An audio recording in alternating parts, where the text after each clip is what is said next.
ஹஸ்தினாபுரம் தங்களின் இளவரசனை ஆரவாரத்தோடு வரவேற்றனர்.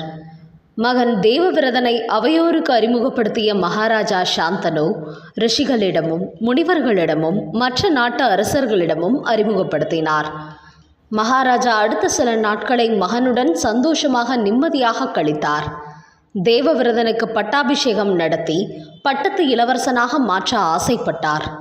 ஒரு நாள் தேவவிரதனிடம் அவனின் தாய் கங்கை அவனை எப்படி வளர்த்தார் என கேட்டார். அப்போது தேவவிரதன், நான் பல ஞானமுள்ள நபர்களிடமிருந்து அனைத்தையும் கற்றேன். அங்கிராவின் புதல்வன் பிருகஸ்பதி தேவர்களுக்கு ஆசானாவார். அவரிடமிருந்து அரசர்களின் தர்மமான தண்ட நீதியை கற்றேன். அரசியல் நுட்பங்களையும் சாஸ்திரங்களையும் அவர் எனக்கு கற்றுக் கொடுத்தார். சுக்ராச்சாரியாரிடமிருந்தும் அரசியல் நுட்பங்களை கற்றேன். பிருகு முனிவரின் மகன் பிரம்மரிஷி வசிஷ்டரிடமிருந்து வேதங்களையும் புனித நூல்களையும் கற்றேன். பிரம்மதேவரின் புதல்வன் சனத்குமாரனிடமிருந்து ஆன்மீகம் குறித்து கற்றேன். உண்மையான பரபிரம்மம் குறித்து மார்க்கண்டேயன் எனக்கு கற்பித்தார். போர்க்கலைகளில் நான் பரசுராமரிடம் பயிற்சி பெற்றேன் என ஒவ்வொன்றாக தேவவிரதன் சொல்ல சொல்ல சாந்தனுவின் முகம் பெருமையில் மகிழத் தொடங்கியது. உன் தாய் என்னிடமிருந்து உன்னை பிரித்து சென்றபோது மனதுடைந்து போய்விட்டேன். ஆனால் இப்படி ஒரு சத்திரியனுக்கு தேவையான அனைத்து கல்வியையும் உனக்கு அவள் கொடுத்திருக்கிறாள் என நினைக்கும் போது சந்தோஷமாக உள்ளது என கூறினார் சாந்தனு. தேவவிரதனுக்கு பட்டாபிஷேகம் நடத்த விரும்பி அதற்கான ஏற்பாடுகள் அனைத்தையும் செய்தார்.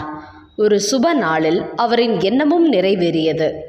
மகாராஜா சாந்தனு கங்கையின் மகன் தேவவிரதன் ஹஸ்தினாபுர இளவரசனாக முடிசூட்டப்பட்டார். ஒரே சந்தோஷத்தில் இருந்தபோதுதான் அந்த கெட்ட செய்தி வந்தது. சந்தோஷத்தில் திளைத்திருந்த சாந்தனுவுக்கு ஒரு செய்தி வந்தது. அதில், என்னை கடைசியாக உயிருடன் பார்க்க விரும்பினால் நதிக்கரைக்கு வருகை என எழுதியிருந்தாள் சத்தியவதி. சத்தியவதி மீன சமூகத்தைச் சேர்ந்த தசராஜாவின் மகள்தான். இவளுக்கு மத்ஸ்யகந்தா என இன்னொரு பெயரும் உள்ளது. காரணம், அவள் மேனியில் மீனின் நறுமணம் இருக்கும். ஒரு நாள் யமுனையை கடந்த ரிஷி பராசர் சத்தியவதியின் அழகில் மயங்கி அவளை தன் காதலியாக தன்னுடன் இருக்கும்படி கேட்டுக்கொண்டார். இதற்கு சம்மதம் தெரிவித்த சத்தியவதி மீண்டும் தான் கன்னித்தன்மையுடன் இருக்க வேண்டும் என வரம் கேட்டாள். அந்த வரம் அவளுக்கு வழங்கப்பட்டது. அது மட்டுமல்ல, மீனின் நறுமணத்தை பெற்றிருந்த அவள் யோஜனா என்கிற மலரின் நறுமணத்தை பெற்றாள். இவர்கள் இருவருக்கும் ஒரு குழந்தை பிறந்தது.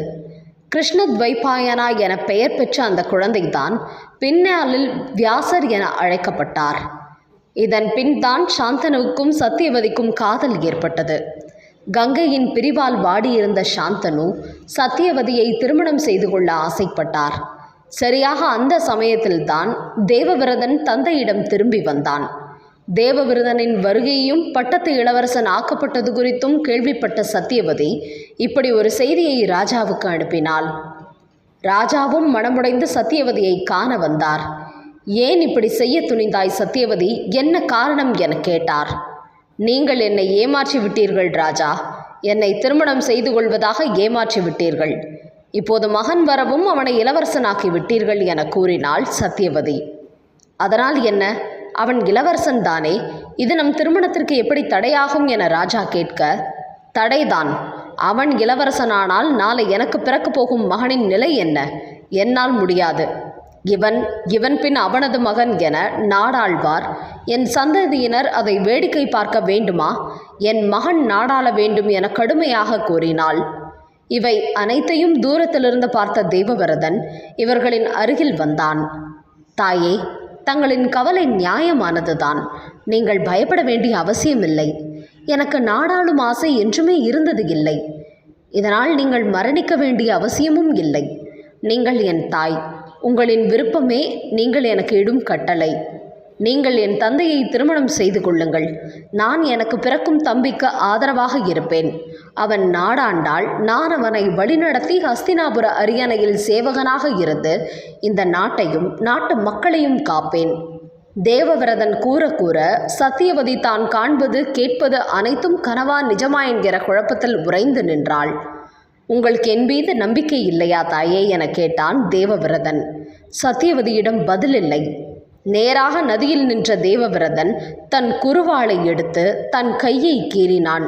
இரத்தம் கங்கையில் வழிந்தது. தாயே, என்னை பெற்ற தாயின் மீது ஆணையாக கூறுகிறேன், என் வாழ்நாள் முழுக்க நான் திருமணம் செய்து கொள்ளாமல் பிரம்மச்சாரியாக வாழ்வேன். அது மட்டுமல்ல, அரசனாகாமல் ஹஸ்தினாபுர அரியணைக்கு சேவை செய்வேன். இது என்னை பெற்ற தாய் கங்கையின் மீது சத்தியம் என கூற இயற்கையே ஒரு கணம் ஸ்தம்பித்து போனது. சாந்தனுவால் தன் கண்முன் நடக்கும் நிகழ்வினை நம்ப முடியவில்லை. தேவவிரதன் எடுத்த அந்த முடிவு அவன் வாழ்க்கையே தலைகீழாக மாற்றும் என அவன் கற்பனையிலும் நினைத்திருக்க மாட்டான். இது எம்மாதிரியான மாற்றத்தை கொடுக்கும் என அடுத்த வீடியோவில் பார்க்கலாம்.